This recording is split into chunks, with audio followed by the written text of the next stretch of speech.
রাজনীতির জন্য মোটামুটিভাবে ঘটনাবহুল সময়ই যাচ্ছে এখন।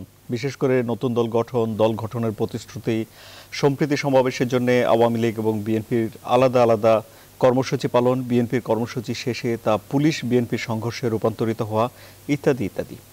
তাহলে এইসব ঘটনাগুলি কি নির্বাচনকে সামনে রেখেই ঘটছে কিনা সেই প্রশ্ন বিশ্লেষক মহলে রয়েছে। এবং এখনকার রাজনীতির সবকিছুই সামনের নির্বাচনকে রেখেই ঘুরপাক খাচ্ছে বলে কোনো কোনো বিশ্লেষকের অভিমত রয়েছে। আমরা রাজনীতিবিদদের সঙ্গে নিয়ে বসেছি আজ রাজনীতির ভেতরের খবরগুলো জানার জন্য। যেসব ঘটনাগুলো ঘটছে সেগুলো কি সত্যি সত্যি সামনে নির্বাচন কমিশনের রদবদল এবং দ্বাদশ জাতীয় সংসদের প্রস্তুতি হিসেবে রাজনৈতিক দলগুলো নিজেদের মতো করে করছে কিনা তা নিয়েও অনেকের জানার আগ্রহ রয়েছে। আমি আনোয়ার সাদি আপনাদের সঙ্গে আছি এই সন্ধ্যায়। জনতন্ত্রে গণতন্ত্রে আমাদের আজকের অতিথি আওয়ামী লীগের কেন্দ্রীয় নির্বাহী কমিটির সদস্য জনাব অ্যাডভোকেট রিয়াজুল কবির কাউসার, রয়েছেন বাসদের কেন্দ্রীয় কমিটির সদস্য জনাব রাজিকুজ্জামান রতন এবং বিএনপি নেতা জনাব শেখ রবিউল আলম। আপনাদের তিনজনকে স্বাগত জানাচ্ছি। জনাব রাজিকুজ্জামান রতন, আপনাকে দিয়েই আলোচনা শুরু করি। রাজনৈতিক দলগুলোর ভেতরে কি এখন সামনের দ্বাদশ সংসদ নির্বাচন এবং নির্বাচন কমিশন পুনর্গঠন এইসব বিষয়কে ঘিরেই কি তাদের কর্মকাণ্ডগুলো চলছে? দলের কর্মকাণ্ড তো সাংবৎসরিক, সারা বছর ধরে চলে, সমস্ত সময় ধরেই চলে। নির্বাচন কখনো কখনো কাজের গতিটাকে বাড়িয়ে দেয়, সেটা ঠিক। আবার রাজনৈতিক কর্তৃত্ব প্রতিষ্ঠা, গণতান্ত্রিক পরিবেশ রক্ষা কিংবা গণতান্ত্রিক অধিকার প্রতিষ্ঠা কিংবা সরকারের যে কোনো সিদ্ধান্তকে সেটাকে চ্যালেঞ্জ করা অথবা জনগণের দাবিকে সরকারের কাছে তুলে ধরা, এগুলো তো রাজনৈতিক দলের কাজ। ফলে নির্বাচন কমিশন পুনর্গঠিত হবে 2022 সালের 15ই ফেব্রুয়ারির পরে। 15ই ফেব্রুয়ারি পর্যন্ত মেয়াদ আছে এবং আমাদের নির্বাচন কমিশন গঠন করার জন্য যে পদ্ধতিটা এখানে তৈরি হয়েছে, সার্চ কমিটি, সেটার জন্য রাস্তায় বিক্ষোভ খুব একটা গুরুত্বপূর্ণ বিষয় নয়। সেখানে মতামত দেয়া এবং সেই মতামত দেয়া কিংবা প্রস্তাব দেয়া, সেই প্রস্তাব কতটুকু গ্রহণ হবে কতটুকু বর্জন হবে সেটা তো টেবিল ওয়ার্ক। ফলে এটার সঙ্গে রাস্তার আন্দোলনের খুব একটা সম্পর্ক আছে বলে আমার মনে হয় না। এখন যেটা মনে হচ্ছে যে রাজনৈতিক করোনা পরবর্তীকালে রাজনৈতিক তৎপরতা প্রত্যেকটা রাজনৈতিক দল তারা শুরু করেছে। এর মধ্যে আছে ইউনিয়ন পরিষদ নির্বাচন এবং আপনারা দেখেছেন যে বাংলাদেশের ইতিহাসে এই প্রথম বোধহয় এই দ্বিতীয় দফা তো 153টা ইউনিয়ন পরিষদে বিনা প্রতিদ্বন্দ্বিতায় নির্বাচিত হয়েছে। আমাদের নির্বাচনমুখী জনগোষ্ঠী, নির্বাচনকে যারা উৎসবের মতো করে দেখতে অভ্যস্ত, নির্বাচনকে কেন্দ্র করে নানামুখী তৎপরতা যারা লিপ্ত থাকেন, সেখানে কিন্তু আমরা দেখছি যে প্রায় একদলীয় এবং কোনো কোনো ক্ষেত্রে মনোনয়ন দেয়া মানেই নির্বাচিত হয়ে যাওয়া এবং তারপরেও কোনো কোনো ক্ষেত্রে প্রার্থী না থাকা, মানে কোনো প্রতিদ্বন্দ্বী প্রার্থী না থাকা, এরকম যেমন হচ্ছে। পাশাপাশি আমরা দেখছি যে রাজনৈতিক দলগুলো তাদের সাংগঠনিক বিন্যাস অথবা বিস্তৃতি দুটো ঘটাবার চেষ্টা করছেন। সেক্ষেত্রে যখনই কোনো আন্দোলন সংগ্রামের প্রস্তুতি নিতে হয় অথবা আন্দোলন সংগ্রামের জন্য জনগণকে প্রস্তুত করতে হয়, তাদের তো মাঠে নামতেই হয়। তার কিছু প্রতিক্রিয়া আমরা দেখছি এবং সাম্প্রতিক সময় আমরা কিছু দেখছি যে কিছু নতুন নতুন দলের আবির্ভাব হচ্ছে, কিছু কিছু জোট গঠনের প্রক্রিয়া তৈরি হয়েছে, কিছু জোট ভাঙার প্রচেষ্টা চলছে, অথবা কোনো কোনো ক্ষেত্রে আমরা দেখছি যে কিছু তৎপরতা সামনে আসছে।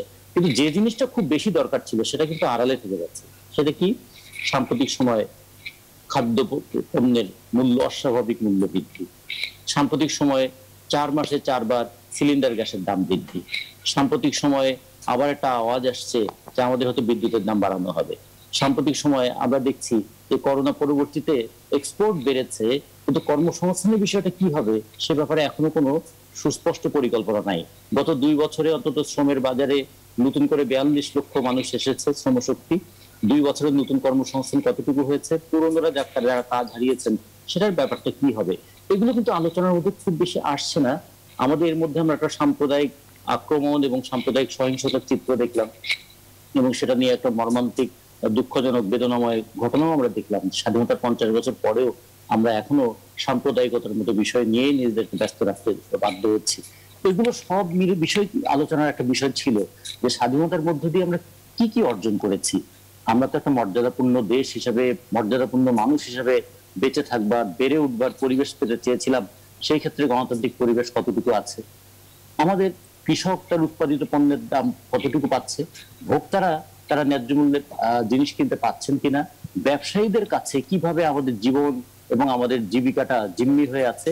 শুধু এটুকু বলে শেষ করি যে আমাদের যখনই পেঁয়াজের উপরে শুল্কটা কমিয়ে দেওয়া হলো, তারপরের দিনই পেঁয়াজের দাম কমে গেল। মানে শুল্ক কমানো, পেঁয়াজ আসার আগেই পেঁয়াজের দামটা কমলো কেমন করে? তখন ব্যবসায়িক সমিতির নেতা তিনিই বললেন তার মানে আসলে এখানে একটা সিন্ডিকেট কাজ করছিল, যদিও কেউই স্বীকার করেন না সরকারের পক্ষ থেকে সিন্ডিকেট আছে। বাস্তবে একটা বাজারের অদৃশ্য হাতের কথা একসময় আমরা করেছিলাম, এখন অদৃশ্য হাতের দৃশ্যমান প্রভাব আমরা আপনি এই যে মানুষের যে কথাগুলো বললেন, মানুষের বিভিন্ন সমস্যা, রাজনৈতিক দলগুলো কি সেগুলোর দিকে নজর দিচ্ছে না? নজরটা খুবই কম। যতটা নজর গদির দিকে, যতটা নজর ক্ষমতার দিকে, যতটা নজর ক্ষমতাটাকে শক্তিশালী করা অথবা ক্ষমতায় যাওয়ার দিকে, ততটা এই ক্ষমতাহীন মানুষদের ক্ষমতাটা কি, ক্ষমতাহীন মানুষদের ক্ষমতা সে একটু তার কাজটা পেতে চায়। সে কাজ করে যে মজুরি পায়, সে মজুরি দিয়ে সে সংসারটা যেন ভালোভাবে চলে। 4.5 কোটি ছেলে মেয়ে নতুন করে শিক্ষা প্রতিষ্ঠানে আসতে যাচ্ছে, তাদের বেতন ভাতা যেগুলো বাকি পড়ে আছে সেগুলো নিয়ে চাপটা কিরকম হচ্ছে। আমাদের শিক্ষকরা যারা যারা নন এমপিও ভুক্ত, তাদের অবস্থাটা কি হবে, এগুলো আলোচনার বিষয়টা ব্যাপক আকারে আসা দরকার ছিল, সেগুলো কিন্তু খুব কম। আর আমি আপনার কাছে আবারও আসবো। আপনার কথা সূত্র ধরে আমি জনাব শেখ রবিউল আলমের কাছে যেতে চাই। ক্ষমতাকে আরো সুসংহত করা কিংবা ক্ষমতায় যাওয়ার দিকেই রাজনৈতিক দলগুলোর যতটুকু মনোযোগ, মানুষের দুর্ভোগ নিয়ে ততটুকু মনোযোগ নেই, এই অভিযোগ জনাব রাজাকুজ্জামান রতনের। কি বলবেন জনাব শেখ রবিউল আলম? ধন্যবাদ আপনাকে। রাজনৈতিক দলগুলির ক্ষমতায় যাওয়ারও প্রয়োজন রয়েছে, থাকারও প্রয়োজন রয়েছে, আবার সেখানে থেকে জনগণের দুর্ভোগ লাঘবেরও দায়িত্ব রয়েছে।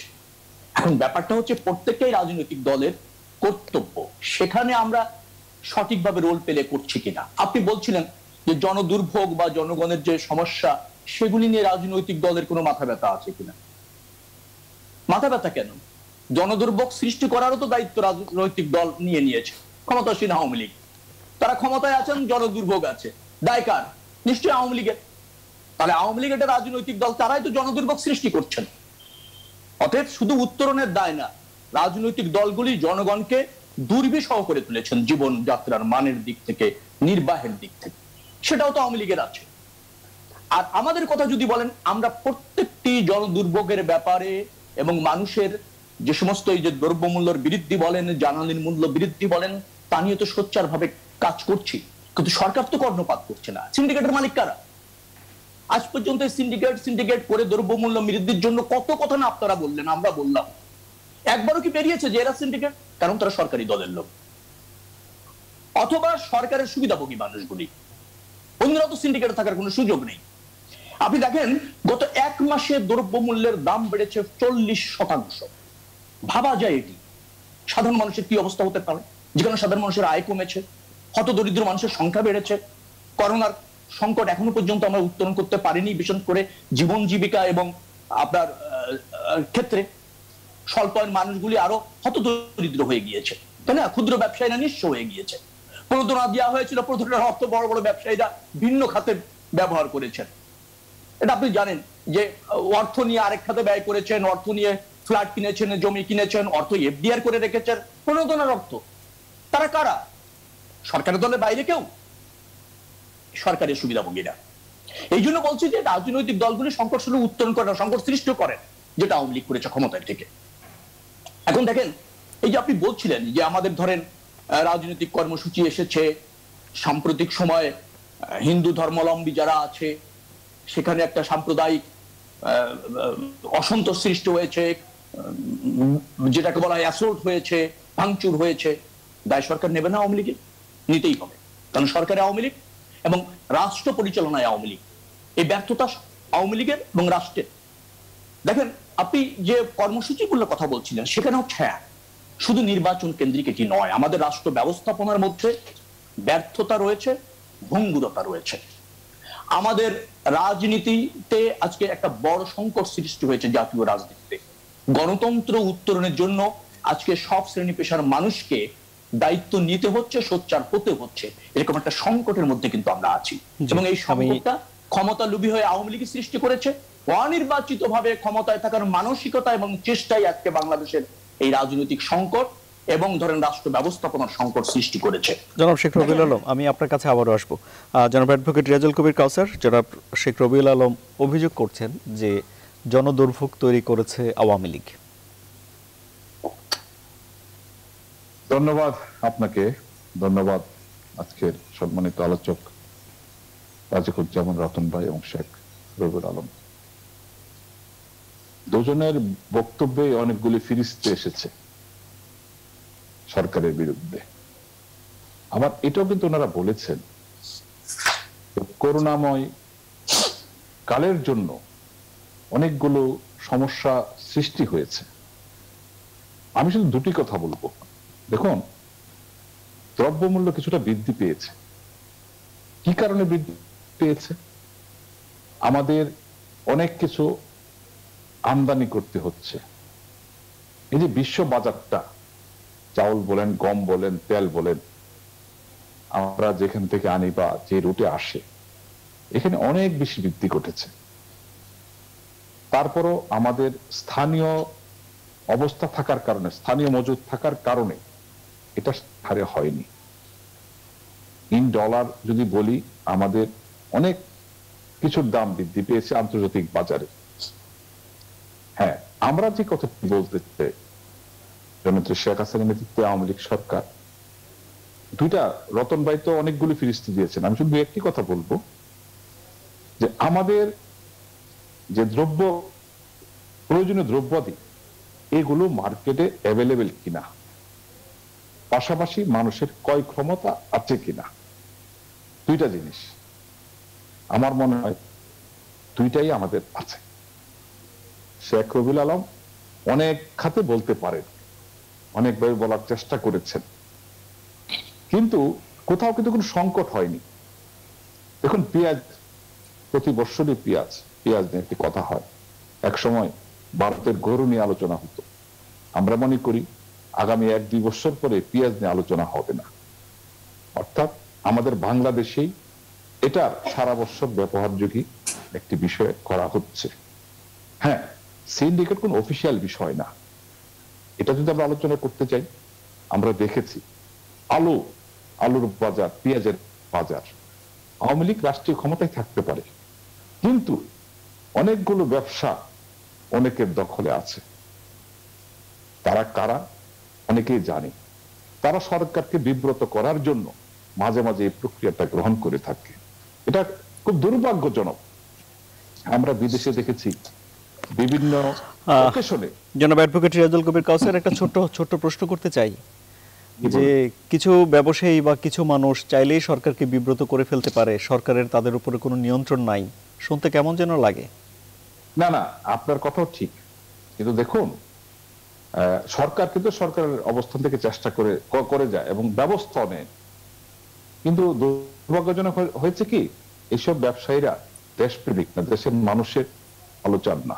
পাশাপাশি প্রথমে যে কথাটি বলেছিলেন, দ্বাদশ জাতীয় সংসদ নির্বাচন নিয়ে বিভিন্নভাবে সরকারকে বিব্রত করার জন্য চেষ্টা করা হচ্ছে। দেখুন, এই যে কুমিল্লার ঘটনা, আমরা তো মনে করি আমাদের দেশের সাম্প্রতিক সম্প্রীতির দেশ, বারে বারে নির্বাচন আসলেই তাদের ইস্যু করা হয়, তাদের ব্যাপারে এবং দেখেন কুমিল্লা, নোয়াখালী, রংপুরে কি ঘটনা হয়েছে। সরকার ব্যবস্থা নিয়েছে, কিন্তু এটা খুব দুঃখজনক।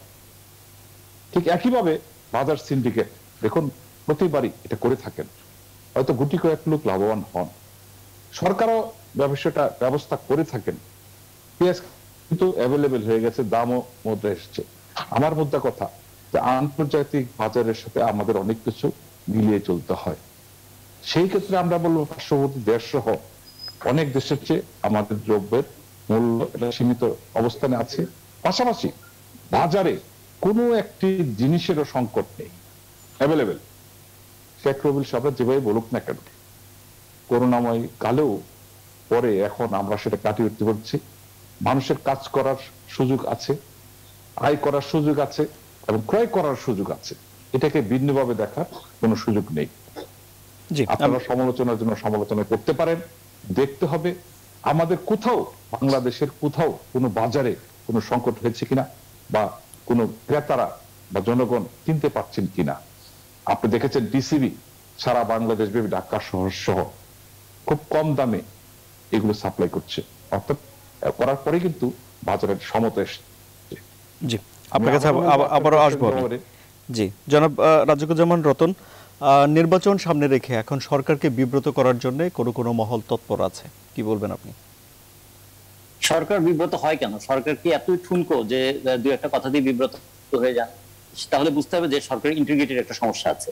2 নম্বর, যে আমাদের এই পার্শ্ববর্তী দেশগুলোর মধ্যে ভারত, পাকিস্তান, অভিযোগটা শুধু কথা দিয়ে সরকারকে বিব্রত করা নয়, কিছু প্রবলেম তৈরি করে দেয়া। সিন্ডিকেট, আপনি যে কথাটি বললেন, প্রবলেম সমাধান করার সমস্ত হাতিয়ার সরকারের কাছে মজুদ আছে। সরকারের পুলিশ আছে, গোয়েন্দা সংস্থা আছে, এমনকি কখনো কখনো প্রয়োজনে সে আর্মিকেও নামাতে পারে। সেই সবকিছু থাকার পরেও সরকার কেন যে বিব্রত হয় আমি বুঝি না। তাই বিব্রত হওয়ার তাদের জন্য একটা মানে কি বলবো সুবিধাজনক দিক যে আমরা বিব্রত। যাই হোক, আমি যেটা বলতে চাইছিলাম যে ভারত, পাকিস্তান এবং থাইল্যান্ড, 3টা যে ধান উৎপাদনকারী দেশ, গত বছরের তুলনায় এই 3 দেশে কিন্তু গত বছরের তুলনায় এবছর চালের দাম 15% কম। আর বাংলাদেশে হয়েছে গত বছরের তুলনায় এবছর চালের দাম 25% বেশি। তাহলে বিশ্ববাজারে যে চালের দাম বেড়েছে এই কথাটা কেমন? যেমন ওখানে গত বছর প্রতি টন চালের দাম যা বিক্রি হয়েছিল সেটা দেখুন পত্রিকার রিপোর্টে আছে 360 থেকে 380 মার্কিন ডলার। মানে এবার আর কি 360 থেকে 380 মার্কিন ডলার। আর গতবার ছিল সেটা 374 থেকে 477 ডলার। তাহলে গত বছরের তুলনায় এবছরের দাম অনেক কমেছে তাদের, আমাদের কিন্তু দামটা বেড়েছে। তাহলে এটার সঙ্গে বিশ্ববাজারের সম্পর্কটা কেমন আমি ঠিক বুঝলাম না। আর একটা বিষয় হলো টিসিবি সব মিলিয়ে 500টা ট্রাকে টিসিবি পণ্য পরিবহন করে। জনাব রাজাকুজ্জামান রতন, আপনি শুধু একটি পণ্যের কথা বললেন। বাজার একটি পণ্য দিয়ে বাজার চলে না, বাজারে অনেকগুলো পণ্য লাগে। অন্যান্য পণ্যের কথা বলি, যেমন ধরুন আপনার চিনি গত মাসের তুলনায় 74 টাকা থেকে এখন 98 টাকায় চলে আসছে। সয়াবিন তেল প্রতি মাসে তো বাড়ছে, এখন তো প্রতি সপ্তাহেও 7 টাকা করে বাড়ছে। ফলে গত বছরের তুলনায় প্রায় 40 টাকা লিটারে বেড়েছে সয়াবিন তেলের দাম। এমনকি আমাদের ব্রয়লার মুরগির দাম থেকে শুরু করে সাধারণ মানুষ যা খায়, এখন কায়সার ভাই যেটা বলেছেন সেই কথাটা শুনলে আমাদের খুব ভালো লাগে যে দেশের মানুষের আয় এতখানি বেড়েছে যে 2-4 টাকা জিনিসের দাম বাড়লে তাদের কোনো কষ্ট হচ্ছে না, বরং তারা আনন্দের সঙ্গে জিনিস কিনছেন। বাজার ভর্তি জিনিস আছে, মানুষের পকেট ভর্তি টাকা আছে এবং ঘর ভর্তি খাবার আছে। এরকম পরিস্থিতি যদি থাকতো তাহলে আবার আমাদের মন্ত্রীরা আবার অনেক সময় বলেন না, পৃথিবীর অনেক দেশে চাল তো মাত্র দিনে 200 গ্রাম খায়, আমরা 400 গ্রাম খাই। তাহলে চাল খাওয়া কমানোর একটা প্রচ্ছন্ন ইঙ্গিত যেমন আছে। এর আগে আমাদের আরেকজন মন্ত্রী, অর্থমন্ত্রী বলেছিলেন যে চালের দাম বেড়েছে, তাতে কি হয়েছে আপনারা? না জনাব রাজাকুজ্জামান রতন, এটা তো ঠিক যে পণ্যের সরবরাহ রয়েছে, সরবরাহে কোনো ঘাটতি নেই। সরবরাহ এবং ভোক্তা এই দুটোর মধ্যে একটা পার্থক্য আছে। কিরকম? বাজারে প্রচুর জিনিস আছে কিন্তু মানুষ কিনতে পারছে না, তখনও বাজার ভর্তি সরবরাহ থাকে। এমনকি আপনারা জানেন যে 1974 সালেও দেশে কিন্তু চাল ছিল, কিংবা ওই যে 50-এর আমরা যে মন্বন্তর বলি সেই সময় বাজারে চাল ছিল। ফলে বাজারে জিনিস থাকলেই মানুষের অভাবটা বোঝা যায় না, দেখতে হয় মানুষের ক্রয় ক্ষমতার কতটুকু আছে এবং মানুষ কি কিনছে, কতটুকু কিনছে এবং মানুষ কতটুকু কিনতে পারছে। বাজারে যদি সরবরাহ থাকতোই 74 সালে, তাহলে যে দুটি জাহাজ সময় মতো আসেনি সেই প্রসঙ্গ নিয়ে কেন এই দেশের মানুষের আক্ষেপ থাকে? দুটো জাহাজে কতটুকু চাল ছিল আপনার ধারণা আছে? তখন দেশের জনসংখ্যাই বা কত ছিল? মানুষ তো অনেক কম ছিল। 7.5 কোটি মানুষ ছিল দুটো জাহাজে, 7.5 থেকে 8 কোটি মানুষ ছিল, দুটো জাহাজে কতটুকু চাল ছিল? ফলে অমর্ত্য সেনও একটা গবেষণা দেখিয়েছিলেন যে বাজারে তখন কিন্তু চালের অভাবের কারণে দুর্ভিক্ষ হয়েছে তা না, চালটা মানুষের হাতে পৌঁছতে পারেনি। তখন যে দুর্ভিক্ষ কথাটার সঙ্গে এটা আছে ভিক্ষার অভাব, মানে এখন কিন্তু সরবরাহ আছে, এখন কিন্তু সরবরাহ আছে, সরবরাহ আছে, কিন্তু মানুষ সেটা কিনতে পারছে কতটুকু সেটা সাধারণ মানুষের সঙ্গে হয়তো আমাদের সম্পর্ক একটু কম, আওয়ামী লীগের সম্পর্ক বেশি। আওয়ামী লীগ ভালো বুঝতে পারবে যে সাধারণ মানুষ আনন্দেই আছেন, কারণ তাদের তো আয়ও বেড়েছে, শুধু জিনিসের দাম তো বাড়েনি, আয়ও মাথা পিছু বেড়েছে। ফলে আমরা কিন্তু আমাদের সাথে যাদের সম্পর্ক সেই মানুষরা বলছে ভাই সংসার চালানো কঠিন হয়ে পড়েছে, এবং সংসার চালানো কঠিন হয়ে পড়েছে বলে তাদের মধ্যে একটা চাপা ক্ষোভও বিরাজ করছে। তা আমরা এই কথাটুকু বলতে চাই, আমরা আমাদের যতটুকু অবজারভেশন সেটুকু বললাম, তারপরে সরকার তার অবজারভেশন বলবে। কিন্তু আমরা যেটা বলতে চাই যে যদি বাজারে জিনিসপত্রের সরবরাহ থাকে, বিশ্ববাজারেও যদি দামটা না বাড়ে, তাহলে আমাদের এখানে কেন মোটা চাল সেই 46 থেকে 56 টাকা দরে বিক্রি হচ্ছে, মাঝারি চাল যেটা সেটা 60 টাকার উপরে বিক্রি হচ্ছে, আর চিকন চালটা 70 টাকার উপরে বিক্রি হচ্ছে? কেন বাজারে এই দামটা বৃদ্ধিটা কেন? জি, একটা বিরতি নেই। সরবরাহ থাকলে দাম তো বৃদ্ধি হওয়ার কথা না। জি, একটা বিরতি নেই। বিরতির পর অনেক প্রশ্ন উঠে এলো, এগুলোর বিশ্লেষণ অবশ্যই আমরা জনাব শেখ রবিউল আলম এবং জনাব অ্যাডভোকেট রিয়াজুল কবির কাউসারের কাছ থেকে নেব। সুপ্রিয় দর্শক, আপনারা আমাদের সঙ্গে থাকুন। আবারও স্বাগত। আপনারা দেখছেন জনতন্ত্র গণতন্ত্র। জনাব শেখ রবিউল আলম, আপনাকে দিয়ে আলোচনা শুরু করি। জনাব অ্যাডভোকেট রেজাউল কবির কাউসার বলছেন যে বাজারে সরবরাহ ভালো আছে এবং বাজারের উপরে সরকারের নিয়ন্ত্রণ আছে, সরকার চেষ্টা করছে। কি বলবেন আপনি? একেবারে দায়িত্বজ্ঞানহীন কথা। একটা সরকার সেভাবে বলতে পারে না, ভাবতে পারে না। দেখেন, সুলভ মূল্যে নিত্য প্রয়োজনীয় দ্রব্য এবং পণ্য পাওয়া এটা মানুষের অধিকার। এবং মনে রাখা দরকার যে রাষ্ট্রেরও দায়িত্ব রয়েছে ক্রয় সক্ষম মানুষ তৈরি করা। এটা কিন্তু রাষ্ট্রের দায়িত্ব। সেই জায়গায় সরকার মনোযোগী আছে কিনা এবং সেটা সংকট তৈরি করছেন কিনা। আমি তো দেখছি মনোযোগী নাই, আরো সংকট তৈরি করেছেন। কাউসার ভাই বললেন ক্রয় ক্ষমতা মানুষের বেড়েছে। হ্যাঁ, নিঃসন্দেহে কিছু মানুষের বেড়েছে। আওয়ামী লীগের বন্ধুদের ক্রয় সক্ষমতা বেড়েছে। 14,000 নতুন কোটিপতি তৈরি হয়েছেন আওয়ামী লীগে। নতুন, নিশ্চয়ই তাদের ক্রয় ক্ষমতা বেড়েছে। 2 জন ছাত্রলীগের নেতা 2,000 কোটি টাকা পাচার করেছেন। যুবলীগের অফিসের পিয়ন ছিল আনিস, তার 300 কোটি টাকার সম্পদ পাওয়া গিয়েছে। এই কোতোয়ালিতে থানা আওয়ামী লীগের যুগ্ম সম্পাদক ইনু বিরাদার বাসার আলমিরার মধ্যে পাওয়া গিয়েছে 26 কোটি টাকা। তাদেরকে ক্রয় ক্ষমতা কোনো সমস্যা আছে? কোনো সমস্যা নেই আওয়ামী লীগের বন্ধুদের। ক্রয় ক্ষমতার সমস্যা হয়েছে কাদের? প্রায় 5 কোটি মানুষ দারিদ্র্যের সীমার নিচে চলে গিয়েছে। 1,91,00,000 মানুষের প্রতিদিনের আয় মাত্র 60 টাকা 61 পয়সা। তাদের সমস্যা হয়েছে এবং তাদের সমস্যা হলে সরকারের কিছু আসে যায় না, কারণ সরকার তাদের ভোটে নির্বাচিত হয় না, অথবা নির্বাচনের জন্য সরকার তাদের কাছে যেতে হয় না। যার ফলে মানুষের যে দুর্ভোগ, এই যে 9টি নিত্য প্রয়োজনীয় দ্রব্যের দাম 1 মাসে 40% বাড়লো, তা নিয়ে সরকারের কোনো মাথা ব্যথা নেই, কোনো দায়িত্ব নেই এবং কোনো ইনিশিয়েটিভ নেই। এই যে কাউসার ভাই বলছিলেন যে কিছু সিন্ডিকেট আছে ব্যবসায়ীর মধ্যে, তারা এটা করছে উদ্দেশ্যপ্রণোদিত ভাবে করছে, আওয়ামী লীগকে হেয় প্রতিপন্ন করবার জন্য করছে। আচ্ছা, আপনি বলেন তো, যে পার্লামেন্টে 69% ব্যবসায়ী এবং তারা আওয়ামী লীগের রাজনীতির সাথে জড়িত অথবা আওয়ামী লীগের মেম্বার অফ পার্লামেন্ট, যেখানে বিজিএমইএ, বিকিএমইএ এবং এফবিসিসিআই এর মতো সংগঠনগুলি গত 14 বছর নির্বাচন ছাড়া ব্যবসায়ীদের প্রতিনিধি নির্বাচন করার সুযোগ বাদ দিয়ে শুধুমাত্র সরকারি দলের অনুগতদের বসানো হচ্ছে, সেখানে কি অন্য কোনো সিন্ডিকেট থাকার কোনো সুযোগ আছে? অর্থাৎ রাষ্ট্রের এই ব্যবস্থাপনায় এবং রাষ্ট্রের এই যে সম্পদের লুটপাটের দায়িত্ব সম্পূর্ণ সরকারি দলের, আওয়ামী লীগের। সাধারণ মানুষ আজকে অসহায়, সম্পূর্ণভাবে অসহায়। সেই জায়গায় যদি আপনি কোনো কারেকশন না করেন, অর্থাৎ জনগণের সরকার যদি না হয় এবং জনগণের কাছে যদি সরকার দায়বদ্ধ না হয়, জননির্ভর যদি সরকার না হয়, তাহলে মানুষের কিন্তু এই যে দুর্ভোগ, জীবন নির্বাহের কষ্ট, আপনি ধরেন অনাহার, চিকিৎসার অভাব, শিক্ষার থেকে বঞ্চিত, এই সমস্যাগুলি হতেই থাকবে, যেটা কিন্তু ক্রমাগতভাবে আমরা এখন দেখছি। আর এর থেকে উত্তরণের জন্য যেটা প্রয়োজন সেটা রয়েছে, যে প্রথমত হচ্ছে যে সরকারের জবাবদিহিতা থাকা দরকার পার্লামেন্ট এবং জনগণের কাছে। পার্লামেন্ট ফাংশন করছে না, সরকার দেশ পরিচালনা করছে শুধুমাত্র ক্ষমতায় থাকার জন্য এবং তারা বৃত্ত শ্রেণী লালন করছে এবং একটা ভোগী শ্রেণী তৈরি করেছে দুর্বৃত্তরা এবং সুবিধাভোগীরা এই আওয়ামী লীগের সরকারের সাথে যুক্ত হয়েছে। অর্থাৎ রাজনৈতিক দল হিসাবে আওয়ামী লীগ জননির্ভরতা না থাকার ফলে এবং জবাবদিহিতা না থাকার ফলে, শুধুমাত্র ক্ষমতালোভী হয়ে যাওয়ার ফলে কিন্তু আজকের এই ভঙ্গুর চিত্র আমরা রাষ্ট্রে দেখতে পাচ্ছি, যে ধনী এবং দরিদ্রের ব্যবধান বিস্তর ভাবে বেড়েছে। অতএব এইটা যে আপনার মানুষ, সাধারণ মানুষ, প্রান্তিক মানুষ, তারা ভোট স্থানীয় একজন জনপ্রতিনিধি নির্বাচিত করতে পারছে না। রতন ভাই তুলছিলেন যে সেখানেও প্রশাসকের মতো নির্বাচন ছাড়া একজন জনপ্রতিনিধি হয়ে যাচ্ছে। অর্থাৎ এই জনপ্রতিনিধির কাছে মানুষের যে অধিকার রয়েছে রাষ্ট্রের সম্পদের, সেটাও কিন্তু জনপ্রতিনিধিরা ক্রমান্বয়ে সেটা লুটপাট করছেন এবং সেগুলি পাওয়া তাদের নেশা এবং পেশায় পরিণত হয়েছে। এরকম একটা রাষ্ট্র ব্যবস্থাপনায় আমরা চলে গিয়েছি। অর্থাৎ হ্যাঁ, বাংলাদেশ নিশ্চয়ই একটা ধরেন অর্থনৈতিক একটা উত্তরণের চেষ্টা করছে, কিন্তু সেই চেষ্টার মধ্য দিয়ে তো মানুষের রাইট যেটা রয়েছে, বেঁচে থাকার অধিকার, সেটা তো প্রতিষ্ঠিত করতে হবে, নিশ্চিত করতে হবে। সেটি যদি না হয়, তাহলে আপনি সরকারের দায়িত্বটা কি থাকছে?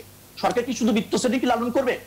সরকার কি শুধু আপনার রাষ্ট্রযন্ত্র ব্যবহার করে ক্ষমতায় থাকবে জনমত উপেক্ষা করে? সেটি কি একটা রাজনৈতিক দলের কাজ?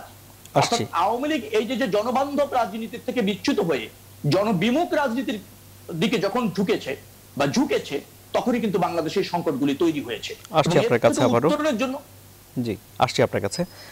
আপনার এই কথা সূত্র ধরে জনাব অ্যাডভোকেট রিয়াজুল কবির কাউসারের কাছে যেতে চাই যে আওয়ামী লীগ জনবান্ধব রাজনীতি থেকে সরে এসেছে, এই অভিযোগ জনাব রবিউল আলমের, কি বলবেন? দেখুন, আওয়ামী লীগ রাষ্ট্রীয় ক্ষমতায় আছে, আপনাদের এই সরকারের বিরুদ্ধে অনেকগুলো অভিযোগ থাকতেই পারে, কিন্তু আপনারা সরকারের বিরুদ্ধে দাঁড়াতে পারছেন না কেন? আপনাদের জনসম্পৃক্ততা নেই, আপনাদের দাবির সাথে জনগণ একমত নয়, যার জন্য জনগণ আপনাদের সাথে দাঁড়াচ্ছে।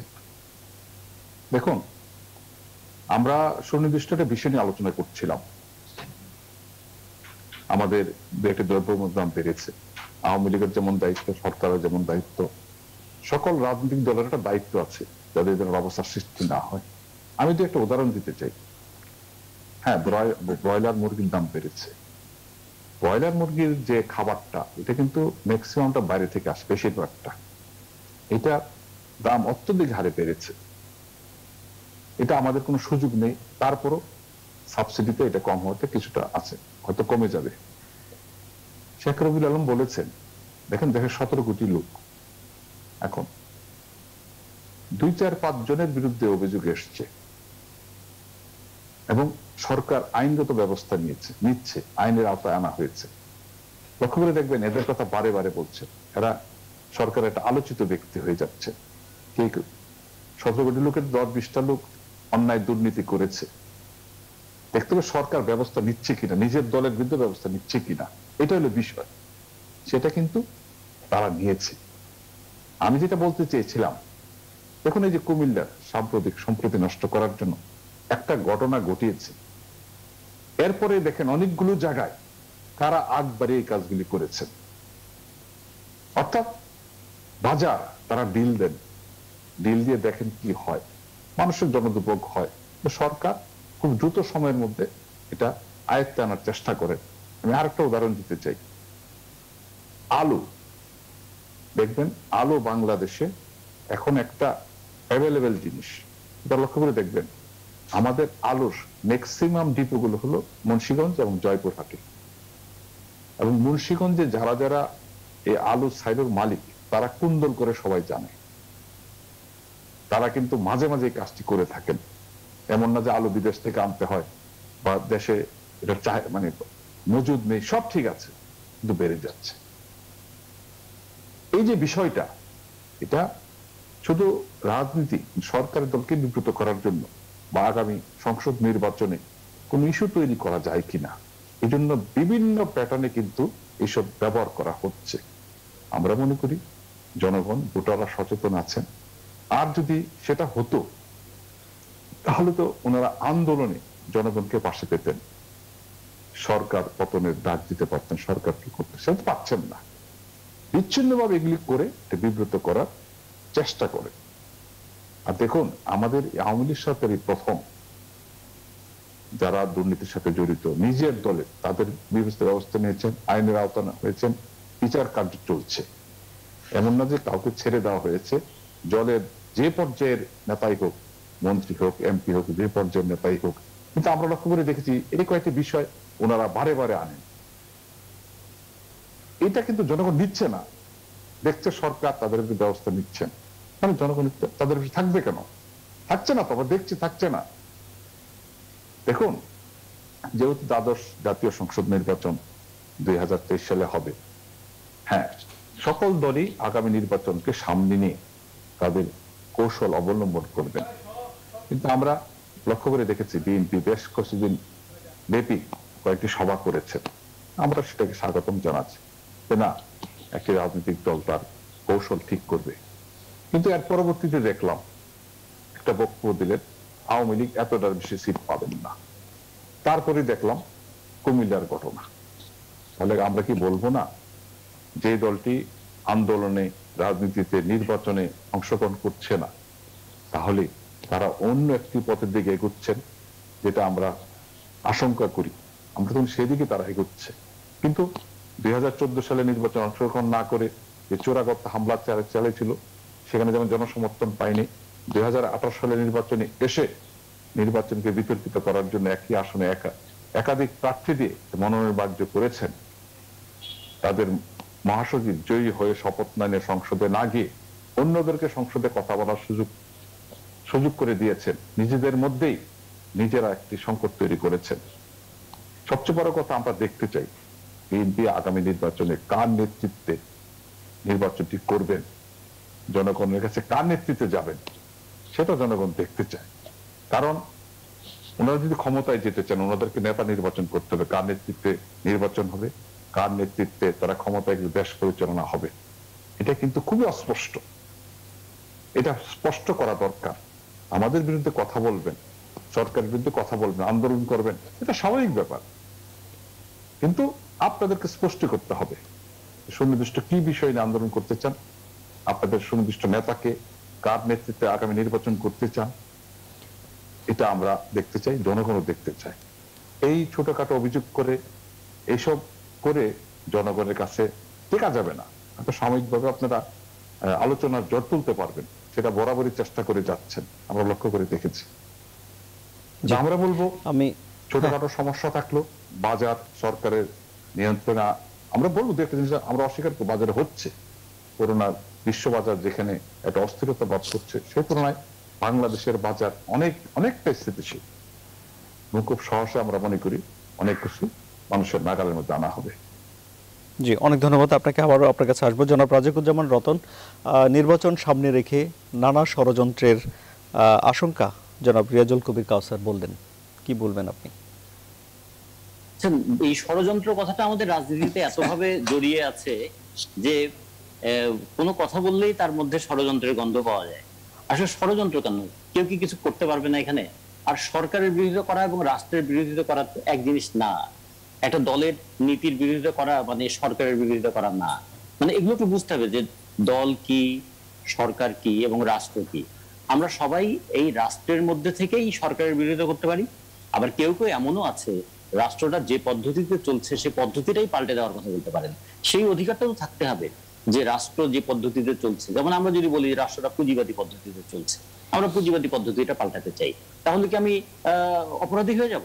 তাহলে এক্ষেত্রে বলতে হবে যে একটা পদ্ধতির বিরুদ্ধে যেমন আমাদের একটা সমালোচনা থাকে, পদ্ধতি পাল্টানোর জন্য যেমন একটা পদক্ষেপ থাকে, পদ্ধতি নিয়ে তর্ক বিতর্ক থাকে, এটাই তো রাজনীতি। রাজনীতি শুধু ব্যক্তির সমালোচনা করা না। ব্যক্তির সমালোচনা করা এটা রাজনীতি, এটা আমাদের চায়ের দোকানে বসে আমরা করি, আমরা ঘরের মধ্যে করি, যেটা আমরা পরনিন্দা পরচর্চা বলি।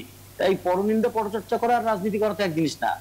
রাজনীতি মানে বৃহত্তর জনগোষ্ঠীর কিভাবে তার মঙ্গল হবে সেটা নিয়ে ভাবনা। সেই ভাবনাটা আমি যেভাবে ভাবছি, কাউসার ভাই সেভাবে ভাবছেন না, সেটা রবিউল ভাই সেভাবে ভাবছেন, এই নিয়ে তো আমাদের মধ্যে বিতর্ক হবে। আবার এই ভাবনাটা জনগণের মধ্যে ছড়িয়ে দেওয়ার জন্য একটা গণতান্ত্রিক পরিবেশ লাগে, যাতে মানুষ কথাগুলো শুনতে পারে, যাচাই করতে পারে। আর সেগুলো বাছাই করবার জন্য একটা নির্বাচন লাগে। তাহলে আমাদের মতামতটাকে ছড়িয়ে দেওয়ার জন্য যেমন গণতান্ত্রিক পরিবেশ লাগবে, মতামতটাকে যাচাই বাছাই করবার জন্য একটা সুষ্ঠু অবাধ একটা নিরপেক্ষ নির্বাচনও লাগে। আমাদের মতামত ছড়াবার পরিবেশটাও এখন সংকুচিত, আর নির্বাচনটাও এখন প্রায় কুক্ষিগত। তার ফলে হয়েছে কি, গুজব এবং গজবের দেশে রূপান্তরিত হয়েছে। যেহেতু প্রকাশ্যে সব কাজ করা যায় না বলে অপ্রকাশ্যে অনেকে কাজ করেন, আর অপ্রকাশ্যে কাজ করাকে সামনে নিয়ে এসে প্রকাশ্যে তাদের উপর আবার নিয়ন্ত্রণ প্রতিষ্ঠা করেন। এইটা চলতে গেলে হয় কি, রাজনৈতিক সংস্কৃতিটা নষ্ট হয়ে যায়। আমরা এখানে যেমন আমরা তিনজনই কথা বলছি, আমরা তো কথা বলছি, তাই না? কেউ কিন্তু ছাড় দিচ্ছে না কাউকে। এই যে কথাটা বলছি, দর্শকরা দেখছেন, শ্রোতারা যাচাই করছেন, তাতে হয়তো শ্রোতারা আমাদেরকে খুবই অপছন্দ করলেন, তারা বললেন বাসদ নামক দলটা দিয়ে কিছু হবে না। তো ঠিক আছে, আমরা আবার চেষ্টা করব। তো এই যে আমরা যে একটা কথা বললাম, তাকে যদি কেউ বলেন যে তাহলে আপনারা কি আমাদের বিরুদ্ধে ষড়যন্ত্র করছেন, ষড়যন্ত্র না, আমরা ষড়যন্ত্রটাকে কাজে লাগিয়ে আমাদের বক্তব্যটাকে উপস্থাপন করছি। ষড়যন্ত্র কথা না। ফলে আমার মনে হয় যে রাজনীতিতে এই সহনশীলতা আমাদের রাজনীতিতে থাকা দরকার, যে প্রত্যেকের কথাটা বলুক, আমরা সেটা যাচাই করার পরিবেশটা থাকুক। এবং এই যাচাই করার পরিবেশ থাকলে কিন্তু তখন আমি দায়বদ্ধ থাকবো, আমি যা খুশি তা বলে পার পাবো না, আর যা খুশি তা করেও পার পাবো না। জি, আপনার কাছে আমি আবার আশা করছি। জনাব শেখ রবিউল আলম, জনাব রিয়াজুল কবির কাউসার বলছেন যে বিএনপির পিএম ফেস মানে প্রাইম মিনিস্টার ফেস স্পষ্ট না। কাউসার ভাই আমার মনে হয় যে দায় এড়ানোর চেষ্টা করে কথাটা বলার চেষ্টা করেছেন। বাংলাদেশের সংকট এখন সৃষ্টি করেছে কে? আওয়ামী লীগ। নেতৃত্ব দিচ্ছেন কি বর্তমান প্রধানমন্ত্রী? সরকারটিকে স্বৈর শাসক অথবা ধরেন ফ্যাসিস্ট একটা সরকার বিরাজ করছে, তাহলে নেতৃত্ব সংকট কাদের? আওয়ামী লীগের। আওয়ামী লীগের প্রধান এই দলটিকে জনগণের রাজনৈতিক দল এবং জনগণের সরকার করতে ব্যর্থ হয়েছে। কিন্তু আওয়ামী লীগ, আমি রিয়াজুল কবির কাউসারকে আওয়ামী লীগের মুখপাত্র ধরে নিয়ে যদি ব্যাপারটা দেখি, তাহলে আওয়ামী লীগের অভিযোগ যে বিএনপির নেতা স্পষ্ট না, নির্বাচনের পর কে বিএনপির প্রধানমন্ত্রী হবে সেটি আওয়ামী লীগের কাছে স্পষ্ট নয়, এবং আওয়ামী লীগ মনে করে যে জনগণ এই জন্য বিএনপির পক্ষে থাকে না। কথাগুলি বলে এরা কি বাংলাদেশের সংসদীয় পদ্ধতির সরকার সম্পর্কে কিছু জানে? নির্বাচনের আগে কি প্রধানমন্ত্রী হয়? জনগণ নির্বাচন করে মেম্বার অফ পার্লামেন্ট, মেজরিটি পার্টির মেম্বার অফ পার্লামেন্টের নেতারা নির্বাচন করে মেজরিটি পার্টির নেতা, মেজরিটি পার্টির নেতাকে রাষ্ট্রপতি ডাকেন সরকার গঠন করার জন্য। অর্থাৎ প্রধানমন্ত্রী কে হবে নির্বাচিত করে মেজরিটি পার্টির মেম্বার অফ পার্লামেন্টরা। এটা কি জনগণ করে নাকি? না, যেমন আওয়ামী লীগ শেখ হাসিনাকে সামনে রেখে নির্বাচন করে, এবং এক ধরনের অলিখিত ঘোষণাই থাকে যে শেখ হাসিনা তাদের পিএমএস। শেখ হাসিনাই তো ব্যর্থ, শেখ হাসিনাই তো আওয়ামী লীগকে সংকটে ফেলেছে, রাষ্ট্রটাকে সংকটে ফেলেছে। নেতৃত্ব সংকট তো উনাদের, আমাদের না। আমাদের প্রধানমন্ত্রী এবং আমাদের বিএনপির ব্যর্থতা আমরা কাঁধে নিতে পারি। বিএনপির চেয়ারপারসন, তিনি তো গণমানুষের নেত্রী। বাংলাদেশের মানুষকে সংকট থেকে উত্তরণ করবার জন্য স্যাক্রিফাইস করছেন, জেল খাটছেন। তো তার চেয়ে বড় নেতা কে আছে? উনাদের তো নেতৃত্ব সংকট। প্রথম হচ্ছে শেখ হাসিনা ব্যর্থ হয়েছেন, আর তার রিপ্লেসমেন্ট নাই। আওয়ামী লীগে তো নেতৃত্ব নাই। আওয়ামী লীগ তো ফ্যাসিস্ট, ফ্যাসিস্টের আবার নেতৃত্ব থাকে নাকি? এটা ব্যর্থ রাজনৈতিক দল, ব্যর্থ সরকার। তিনি আবার নেতৃত্বের গর্ব করেন কি দিয়ে? অর্থাৎ এই সমস্ত কথা বলে মানুষকে বিভ্রান্ত করা যাবে। আমাদের হাতে সময় নেই। জনাব রিয়াজুল কবির কাউসার, 1 মিনিট আপনার জন্য। অনেক অনেক ধন্যবাদ। শেখ রবিউল আলম, অনেক ধন্যবাদ। জনাব রিয়াজুল কবির কাউসার, আপনার শেষ কথাগুলো শুনি। আন্দোলন কেন করতে হবে? একটি ভালো সরকার তো জনগণই নির্বাচিত করবে ভোট দিয়ে। জি, জনাব শেখ রবিউল আলম, অনেক ধন্যবাদ। আমার হাতে আর সময় নেই। আমরা এখানে 3 জন আছি, কিন্তু 3 জনই আপনার জন্য কিন্তু 1 মিনিট। জনাব রিয়াজুল কবির কাউসার, 1 মিনিট আপনাকে বলতে হবে। আমরা সবাই কথা বলার সুযোগ পাচ্ছি, এটা গণতান্ত্রিক অধিকার। আর দেখুন, একটি বিয়েতে অনেকেই যায়, তারপরে একজন থাকেন জামাত, মানে চলনে বলে চলনে একজন চলনদার থাকে। এটা রবিউল আলম যে ব্যাখ্যা করেন, এটা জনগণ বুঝতে পেরেছে। আগে দলকে গণতান্ত্রিক প্রক্রিয়া আসতে হবে, নেতা নির্বাচন করতে হবে, তারপর বলতে হবে অমুকের নেতৃত্বে আমরা আগামী নির্বাচন করতে চাই, যেটা গতবার ডক্টর কামাল হোসেন নেতৃত্বে ওনারা করেছিলেন। মানুষ যেটা আমলে নেয় নাই। দেখুন, আওয়ামী লীগ সম্পর্কে অনেক কথা বলতে পারেন, আমাদের দিকে কথা না বলে কামাল হোসেন ছিলেন জোটের নেতা, নট বিএনপির নেতা। বিএনপির নেতা প্রতিষ্ঠিত বিএনপির চেয়ারপারসন। আমাদের একটা জোট ছিল, আমরা একটা জোটের নেতৃত্বে নির্বাচন করেছি। এই ভুল ব্যাখ্যা করেন একজন নেতা থাকে। দেখুন, জোটের নেতা থাকে, মানুষকে এত হালকাভাবে দেখবেন না, ভোটারদেরকে এত বোকা ভাববেন না। ভোটাররা ঠিকই একটা পেয়ে যায়। ভোটাররা সিদ্ধান্ত নিয়েছে ক্ষমতাটা ছেড়ে নির্বাচনটা দেন, যে ভোটাররা সিদ্ধান্ত নিয়েছে। নিজেদের অবস্থান ঠিক করুন, তারপর নির্বাচনে আসুন, জনগণের পাশে যান, তারপর বলতে পারবেন আপনারা দেশের নেতৃত্ব দেবেন। তার আগে আওয়ামী লীগ প্রতিটি দাবে গণতান্ত্রিক যারা বজায় রেখেছে নেতা নির্বাচনে এবং দেশ পরিচালনায়, এবং সেটাই চালিয়ে যাবে। এবং সময় দেখবেন জননেত্রী শেখ হাসিনা সঠিক নেতৃত্ব দিয়েছেন, এবং সেই নেতৃত্বের ধারাবাহিকতায় নতুন নেতৃত্ব গড়ে উঠবে। অনেক ধন্যবাদ। আরো খবর ও বিশ্লেষণ জানতে সুপ্রিয় দর্শক, আপনারা ভিজিট করুন news24bd.tv। আমাদের সঙ্গে থাকায় সবাইকে অনেক ধন্যবাদ।